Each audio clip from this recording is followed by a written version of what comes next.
हर हर महादेव। माई बाबा की कृपा आप सब पर बनी रहे। मेरा जो आज का टॉपिक है वो मौनी अमावस्या को लेकर है।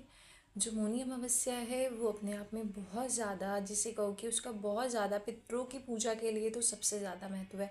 साथ में जो मौनी अमावस्या है उस दिन सूर्य और चंद्रमा जो है वो मकर राशि में आते हैं, तो इसकी महत्ता और ज़्यादा बढ़ जाती है। जो मौनी अमावस्या है उसका अगर मैं बात करूं कि अमावस्या तिथि किस दिन आ रही है, तो अमावस्या तिथि जो है वो 28 तारीख को आ रही है, वो भी शाम के 7:35 से। और ये चीज़ जो है 29 जनवरी की शाम तक रहेगी 6:05 पे, जो समाप्ति का टाइम है। लेकिन उदया तिथि हमारी जो तिथि, जो मतलब सूर्य उदय के टाइम पर जो तिथि आएगी उसको हम उदया तिथि मानते हैं, तो हमारा 29 तारीख आ रही है वो। तो हमारा जो आपका ये जो अमावस्या तिथि मानी जाएगी वो 29 तारीख को मानी जाएगी।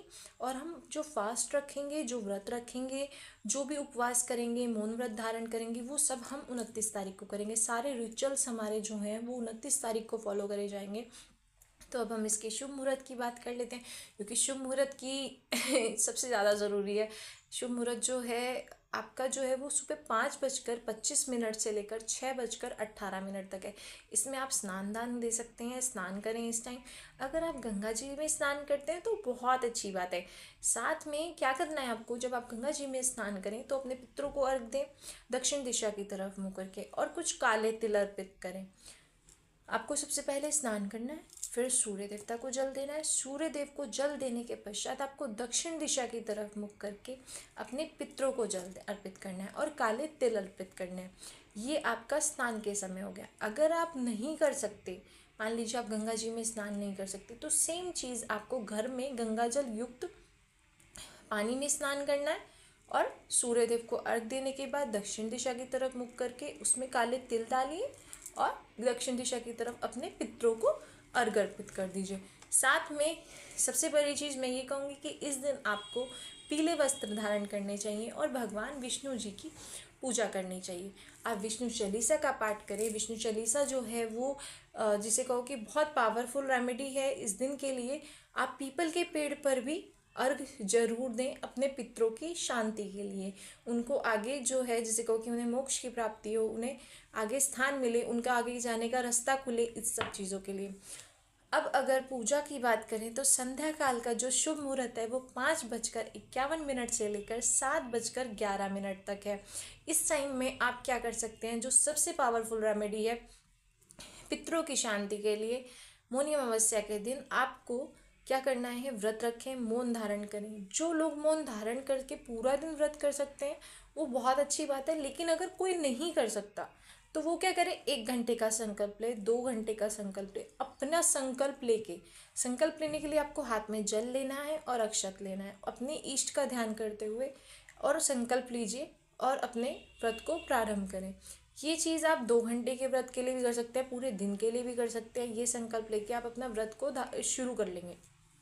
उसके बाद मैं ये कहूँगी, अगर आप इस दिन गंगा जी में स्नान करते हैं ना, तो पापों से मुक्ति और आपका जिसे कहो कि पितरों को खुश करने का सबसे अच्छा वो है। और इस दिन जो है हम अगर गाय दान करते हैं तो हमारे पितरों को मोक्ष की प्राप्ति होती है। लेकिन अब इतना पॉसिबल नहीं है कि कोई गाय दान कर दे या कुछ इस तरह का। जो कर सकते हैं उनके लिए बहुत अच्छी बात है, लेकिन जो नहीं कर सकते उन लोगों के लिए सबसे अच्छी रेमेडी क्या है कि आप क्या करें, गाय को हरा चारा खिलाएं और साथ में गुड़ खिलाएं। इससे आपके पितरों को बहुत खुशी मिलती है, उन्हें मोक्ष की प्राप्ति होती है। और अगर मैं अब राशि के अकॉर्डिंग बताऊं कि किस किस राशि को क्या क्या चीज़ें अर्पित करनी चाहिए, कौन सा दान देना चाहिए, जिससे उनको उनके प्लैनेट्स भी जो हैं वो भी अच्छे हो जाएं, तो सबसे पहले हम बात करते हैं मेष राशि को लेकर। जो मेष राशि है उनका स्वामी कौन है, मंगल।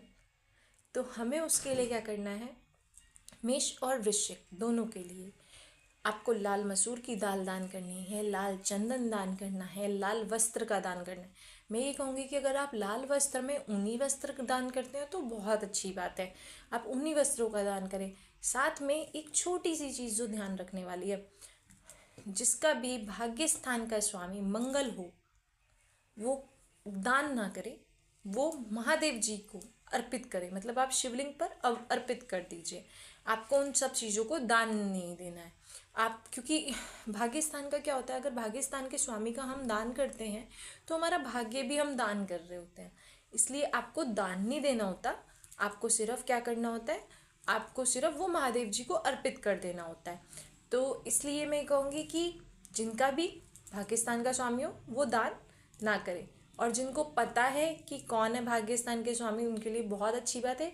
जिनको नहीं पता है मुझसे कांटेक्ट करके आप पता कर सकते हैं। उसके बाद हम सेकंड जो लेते हैं तुला व वृषभ राशि के लिए, तो आप सफ़ेद वस्त्र दान करें, कपूर का दान करें, आप जो जोत वाली बत्ती होती है ना उसका दान करें मंदिर में। वो बहुत अच्छी पावरफुल रेमेडी है आपका प्लैनेट अच्छा करने के लिए, उसके पूरे वो करने के लिए। साथ में दही का, चावल का, चीनी का, इन सब का दान कर सकते हैं। और मिथुन राशि और कन्या राशि के लिए हरे वस्त्र का दान करें, हरी सब्जी का, हरे फल का दान करें। जो भी ग्रीन चीज़ आपकी हो आप उसका दान करिए। गाय को हरा चारा ज़रूर खिलाएं, ये आपके लिए बहुत अच्छी रहे। जो कर्क राशि वाले हैं वो लोग चावल का दान करें, दूध का दान करें, सफ़ेद वस्त्र का दान करें। साथ में मैं ये कहूँगी कपूर का, चीनी का, इन सब चीज़ों का दान करें। उनसे उनका चंद्रमा और उनकी जो राशि है वो उनको पॉजिटिव रिजल्ट देगी, उनके लिए सबसे अच्छी चीज़ है। साथ में अब जो सिंह राशि वाले हैं वो लाल चंदन का, लाल वस्त्र का, केसर का, और साथ में आप जो दान कर सकते हैं आप अनार का जरूर दान करें। ये जो है आपके पितरों के लिए बहुत शांति देने वाला, आपकी कुंडली के अकॉर्डिंग भी आपको बहुत अच्छे इफेक्ट देने वाला है। बहुत अच्छी रेमेडी है, बहुत अच्छे तरीके के आपके पॉजिटिव रिजल्ट देने वाला है। साथ में आपकी जितनी भी, जैसे कहो कि गवर्नमेंट जॉब से रिलेटेड कोई प्रॉब्लम आ रही है, प्रोफेशन में कोई प्रॉब्लम आ रही है, बॉस से नहीं बन रही है, उन सब चीज़ों के लिए भी आपको बहुत ज़्यादा हेल्प करेगा। और अब बात कर लेते हैं धनु राशि वालों के लिए। जिनकी धनु और मीन राशि है उनके लिए उनको क्या करना चाहिए, हल्दी का, पीले वस्त्र का, साथ में पीला अनाज कोई भी आप दे सकते हैं। जैसे कि चने की दाल सबसे बेस्ट है देने के लिए, केले का दान कर सकते हैं। कोई भी धार्मिक पुस्तक आपके पास हो, गीता का दान दे दें, रामायण का दान दे दें, कोई भी धार्मिक पुस्तक का दान जरूर दें। जिनकी मकर या कुंभ राशि है वो लोग काले तिल का, काले कपड़ों का, काली उड़द की दाल का और चमड़े की चप्पल का दान करें। इससे बहुत ज़्यादा, जैसे कहो कि उनका जो शनि है वो बहुत अच्छा, उन्हें बहुत अच्छा रिजल्ट देगा। और मैं ये कहूँगी कि मोस्टली जो सबसे अच्छी चीज़ें हैं दान देने के लिए, सबके लिए आप कंबल का दान जरूर करें। इससे आपके पितरों को आगे के लिए, जिसे कहो कि ठंड से बचने के लिए उनकी ब्लेसिंग्स भी मिलती हैं, और आपके प्लैनेट्स भी आपको पॉजिटिव रिजल्ट देते हैं। अगर राहु केतु शनि या किसी का खराब चल रहा है तो काले और सफ़ेद कंबल का दान करें। साथ में ये भी कहूँगी कि अगर पितरों की कृपा पानी है तो किसी ज़रूरतमंद को सरसों के तेल का दान करें। और जैसे मान लीजिए कि आपको लगता है कि क्या करना चाहिए, तो किसी के पास बहुत ज़्यादा नहीं है, कुछ नहीं कर सकते, तो आप क्या करें, गाय का दूध, पितरों की आपको, जैसे कहो कि पितरों की आपको सारी ब्लेसिंग्स लेनी है, बहुत अच्छे से सब चीज़ें करनी है, तो क्या करें, गाय का दूध, कोई छोटे बच्चे वाली लेडी हो, ठीक है, गरीब हो, छोटे बच्चे वाली लेडी हो, आप उसको उसका दान करें। ठीक है, जब आप दूध का दान करेंगे तो ये समझ लीजिए कि आपके पितरों को मोक्ष की प्राप्ति होगी, वो आपको खूब ब्लेसिंग्स देंगे और उन्हें तृप्ति होती है खूब। साथ में और मैं ये भी कहूँगी कि आपकी जो भी इच्छा हो आप अपनी इच्छा के अनुसार दक्षिणा भी दें। क्योंकि ये जो व्रत है ना, जब आप फास्ट रखते हैं, व्रत का जो मेन पर्पस होता है ना वो ये चीज़ होती है कि हमने जो खाना छोड़ा, हमने जो, देखो विचारों का, खाने का, इन सब चीज़ का, मतलब मैं मेनली कहूँगी कि व्रत जो है वो विचारों का अपना शुद्धिकरण है मेन।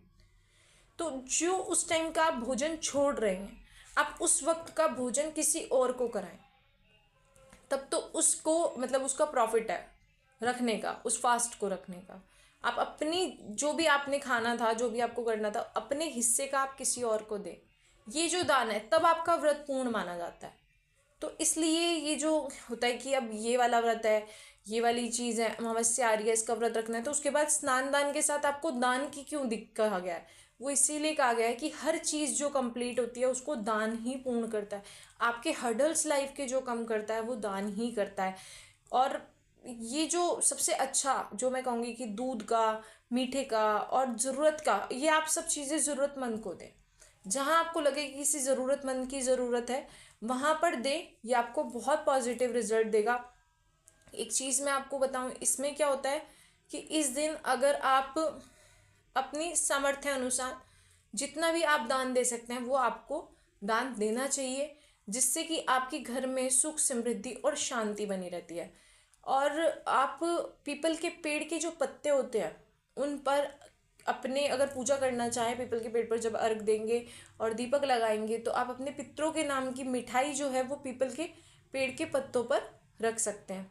साथ में दक्षिण दिशा में जो सरसों का तेल जलाने के लिए मैंने आपको बताया था, उसका शुभ मुहूर्त बताया था, वो प्रदोष काल में ही जलाना है, शाम के समय ही जलाना है। 5:58 के बाद सूर्य अस्त है, उसके बाद के टाइम में आप जलाइए और वो शुभ मुहूर्त के वक्त में ही आ रहा है, तो ये आपको डबल फायदा देने वाला है। और अगर आपको राहु के, केतु के, इनके आपको ख़त्म करना है कि आपकी लाइफ में जितने भी प्रॉब्लम्स है वो ख़त्म हो जाए, शनि जो है वो आपको पॉजिटिव रिजल्ट देने लगे, पितरों की आपको जो है कृपा मिले, तो उसके लिए आप तिल का हवन करें। तो ये जो है ये एक पावरफुल रेमेडी है जो आपको प्लैनेट्स की और साथ में पितरों की भी आपको ब्लेसिंग्स दिलवाएगी। चलिए अब इस सब जानकारी के साथ मैं आप सबसे विदा लेती हूँ। धन्यवाद। हर हर महादेव।